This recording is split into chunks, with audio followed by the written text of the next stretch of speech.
Hi everyone, I'm Allie with Potomac Beads. Join me in making Sheryl's design, the AVA Drop Earrings. This also makes a great pendant, so keep that in mind as you're watching. Gather up your materials and let's get started.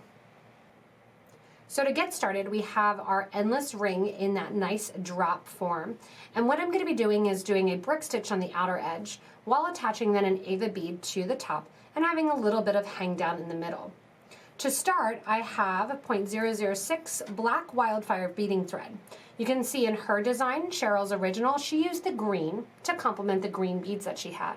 If you want to see more of the ring, you can use a gold KO or a gold thread. You can use silver in the gray color of the beadalon if you are doing any of them in the silver color. What I'm going to first do is tie my thread onto my ring here. I'm just going to do a simple knot and take it up towards the top of the piece. Now you'll notice I'm staying down a little bit. I'm not going to the very top. And as you do this brick stitch, it'll be able to kind of move around your piece a little bit. What we're going to do first is establish our inner row. Now my inner row from my example is going to be black. I'm going to do 27 of my beads that sit around the interior of, or the exterior, I'm sorry, of the piece. To begin, I have on 2 beads, and I'm going to let those drop down next to the start of my project. So from the back of the endless ring towards the front, and you'll notice that I'm holding the beads in my hand so they don't kind of flip to the side. I'm going to sew back up through bead number 2, which is going to put the needle out between beads 1 and 2. This is the start to brick stitch when you're attaching it to something. From there, all of your beads are going to sit so that they are facing straight up. So when you're looking at the holes are going to sit horizontal to the ring, which sits on the vertical. I'm going to add another seed bead now. Let that drop down next to the ring. Again, I kind of put my finger behind the ring there, pushing the bead up, sewing from the back of the ring towards the front, and it gets easier as you have less thread. And then I'm going to sew back up through that same bead so that the hole is sitting right along the side of the design. Again, I'm going to continue this for 27 total stitches, adding 27 beads. Letting them lay down, adding them once, sewing through your endless ring. Keep in mind you can do this with tons and tons of different rings, toggles, any sort of chandeliers, and you're sewing back through. So I have 4 on, and I need a total of 27. You'll notice that these beads will shift a little bit on the design. That's good, and we want that to happen. That way we have room for our AVA bead to sit at the top. I'm going to continue adding on the rest of my black beads for this first row of my brick stitch. Once you have 27 of the black beads onto your form, you can see that it still leaves a little bit of opening at the top. If you want to change up the design and you don't want to use the AVA beads, you can certainly go the whole way to the top. From here, I'm going to get ready with my 11-0 seed beads in my crystal lab color and some 15-0s in my gold color. I'm going to do the same exact thing. So when we have it here, we're going to be taking the ring here and doing a brick stitch. To start out the brick stitch, we always add 2 beads at a time, but this time we're going to add a gold 15-0 to the center of the design. In her original design, Sheryl did not have a little trim on the end. I decided to add it. I have my 11, 15, 11. I'm going to skip over that first bridge thread and go through the second bridge thread. Sewing again from the back towards the front. Sew back up through then just the 11-0 and come out right between the 11-0 and the 15-0 seed bead. From here, add a 15, add an 11, sew underneath the next bridge thread, and then back up through the next 11-0 seed bead. Once you're back up through that next 11-0, you're going to continue the whole way, again adding a total of 27 beads, adding a 15 on, then an 11, sewing underneath the next bridge thread, and then back up through that 11-0 seed bead. If your 11-0 seed bead happens to pop off the top, it means that you by accident went back through that bridge thread and it didn't catch on it. So I'm going to keep sewing and add in my beads all the way around for my second row of my brick stitch. Once you're done coming out the side here with your silver and gold beads, what we're going to do now is add our drop to the middle. Coming out the last silver bead there that your thread is coming out, I want you to just skip over and go down through the first black bead. Now I know that will show a tiny bit of black thread on the exterior of that 11-0 seed bead, but I promise you no one will notice it. Coming out here then, you are going to add our drop to the middle. I want to add one of my 11-0s in my Crystal Lab Full Color, and then get out one of my briolettes. My briolettes that I'm using are the Jet 6x12 millimeter.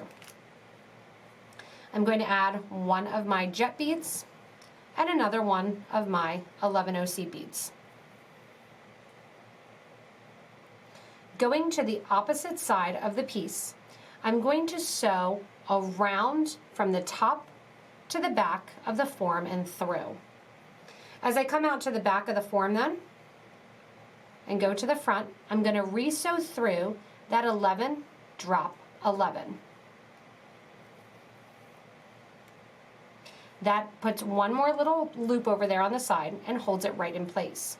When I come back to the starting side, I want to make sure to go back underneath the piece, because originally the thread was coming out the top, and then go back through one more time that 11, drop 11. Again, what that's doing, just like we're doing with the brick stitch, is connecting the thread onto the side of the form so everything hangs correctly. After coming out the 11-0 then, we are going to get ready to add in our AVA bead. Now you can do this with AVA beads, but honestly the fit is much nicer for the AVA bead because of the angle of the AVA. So the AVA is going to sit just capping it right there. Coming out of that 11-0 here, you're going to sew into the bottom hole of one of the AVA beads, and I'm using just the jet color.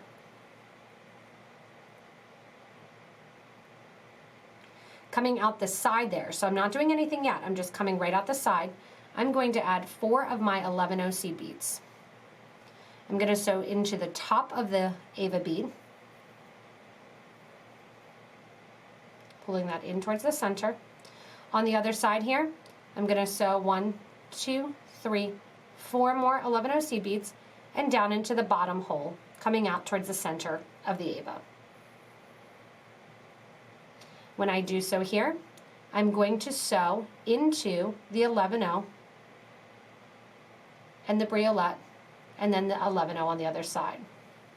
Now obviously, this is going to pull to one of the sides because my thread was coming out the top. I'm going to go back into the AVA bead, this time after the 11-0, taking my thread to the back of the form. Coming out the back of the form then, I'm going to go into that same AVA bead and that same hole. When I come out the back, it helps to anchor it in, so that way it has that grab all along the form from the front to the back. And now you can see it's not moving around the form and it's nice and steady. From here, I'm going to go up through those 4 beads along the bottom there, or along the side rather. Coming out the top, I want to add 3 more beads.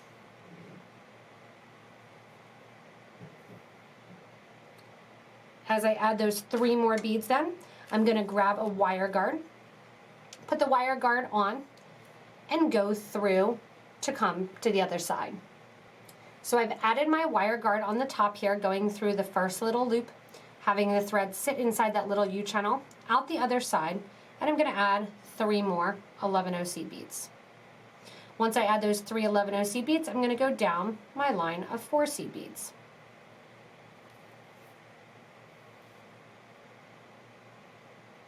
That's going to be used for my bail. Down this row then, you can see I have a little bit of gap between my silver beads. What I'm going to do is I'm going to add 1, 2, 3 of my silver beads and then sew into the first jet bead. That's going to close up that little gap there. If your starter thread or your stop thread happens to get twisted, just move it.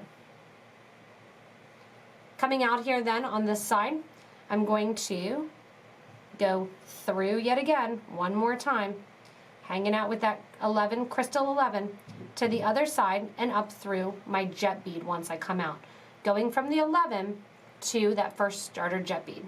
Once I'm up at that first starter jet bead, I'm going to add 3 more 11-0 seed beads.